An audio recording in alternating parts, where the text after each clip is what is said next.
Bapak Ibu sekalian, kita tahu Rasulullah adalah Rasul yang paling menyayangi kita. Azizun alaihi ma anittum harisun alaikum bil mu'minina raufun rahim. Itu sifatnya Rasulullah. Azizun alaihi ma anittum, berat bagi beliau, berat bagi dia atas segala musibah, atas segala kesulitan yang kalian hadapi. Kita yang menghadapi musibah, Rasulullah yang merasakan kesusahannya. Kita yang terkena musibah, kita yang terkena kesusahan, Rasulullah yang menderita. Hati Rasulullah yang sakit. Saking sayangnya Rasulullah dengan kita. Harisun alaikum, beliau betul-betul ingin yang terbaik buat kalian. Sampai-sampai Allah menyifati sifat Rasulullah yang saking penyayang itu tidak hanya kepada orang mukmin, orang kafir yang tidak mau beriman pun Rasulullah itu tidak rela. La'allaka bakhi'un nafsaka, seakan-akan engkau hendak mencabut nyawamu sendiri wahai Muhammad, karena mereka tidak beriman.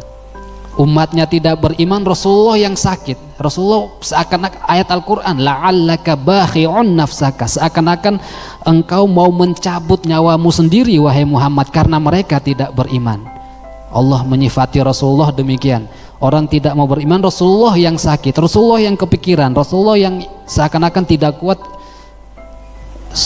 berharap semua umatnya itu beriman kepada Allah. Rasulullah, sifat Allah yang paling sering diulang dalam Al-Quran itu Ar-Rahmanur Rahim, Maha Pengasih lagi Maha Penyayang. Ar-Rahman itu hanya dimiliki oleh Allah. Sifat Ar-Rahman hanya dimiliki oleh Allah. Tapi Rasulullah itu juga disifati Ar-Rahim. Harisun alaikum bil mu'minina raufun rahim.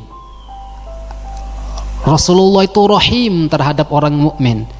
Rahim itu artinya kasih sayang khusus, kasih sayang yang spesial, kasih sayang yang tidak didapatkan oleh sembarang makhluk Allah. Hanya orang-orang mukmin yang bisa mendapatkan kasih sayang yang rohimiyah ini, yang bersifat rohim ini. Dan Rasulullah lah yang memberikan sifat rohimiyah ini. Rauf, penyayang. Rasulullah itu rauf, penyayang, sangat menyayangi umatnya. Dengan semua keagungan yang kita tahulah akhlaknya Rasulullah yang luar biasa, tak mampu kita jelaskan dengan kata-kata itu. Sayang sekali ya ayyuhal ikhwatu wal akhwat, dalam Al-Quran ada satu keluhan Rasulullah. Rasulullah yang sangat menyayangi kita, Rasulullah yang memiliki sifat rahim, Rasulullah yang tidak ingin kita menderita, Rasulullah yang menginginkan kebaikan semuanya demi kita, Rasulullah yang lebih baik mati daripada melihat umatnya tidak beriman. Rasulullah dengan dada yang lapangnya, dengan keagungan, dengan kebijaksanaannya yang luar biasa itu mengeluh kepada Allah Subhanahu wa ta'ala.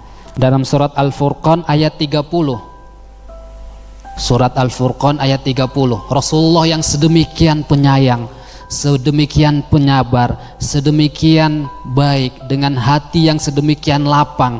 Ada orang Yahudi yang sering mengganggu beliau, orang Yahudi sakit, Rasulullah yang rindu. Kemana orang yang sering menggangguku ini? Dengan hati yang sedemikian lembut, Rasulullah punya satu keluhan. Ayyuhal ikhwatu wal akhwat, berarti antum bisa bayangkan betapa keluhan ini sangat pedih bagi Rasulullah yang sangat menginginkan kebaikan kepada kita. Rasulullah berkata yang diucapkan oleh Allah Subhanahu wa ta'ala, wa qala ar-rasulu ya rabbi inna qaumi ittakhadhu hadzal qur'ana mahjura. Dan berkata ar-rasul, ya Rabbi, wahai Tuhanku, sesungguhnya kaumku tidak mengambil Al-Quran, tidak menjadikan Al-Quran sebagai pegangan. Wahai Tuhanku, sesungguhnya kaumku telah mengabaikan Al-Quran. Ya Tuhanku, sesungguhnya kaumku telah menjadikan Al-Quran ini diabaikan. Rasulullah tidak pernah mengeluh. Kita tidak pernah dengar keluhan Rasulullah Sallallahu Alaihi Wasallam kepada makhluknya.